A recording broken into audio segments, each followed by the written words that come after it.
कहाँबाट आउनुभयो रोल्पादेखि वहाँदेखि हजुर कहाँ टाढाबाट आएको त किन आउनुभयो त्यो टाढाबाट खै यहीँ राम्रो हुन्छ भनेर राम्रो त सबै ठाउँमा छ सोचखेत छ तपाईँ नेपालगञ्ज छ सबै ठाउँमा छ नि होइन आमालाई यहीँ आएर निको भएको भएर यहाँ आएको अनि तपाईँलाई आज त आउनुभयो फेरि पछि आउनु सक्नुहुन्छ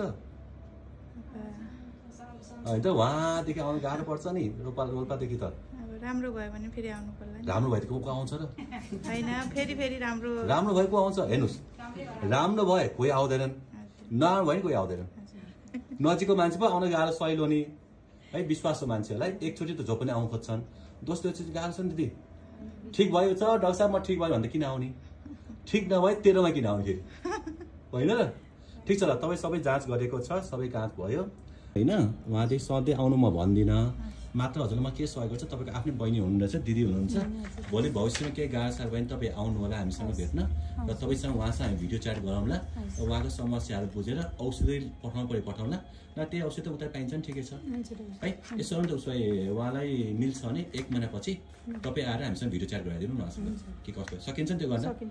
ल है त हस् त धन्यवाद र तपाईँ सबैलाई तिहारको शुभकामना है हस् त सबैलाई तिहार शुभकामना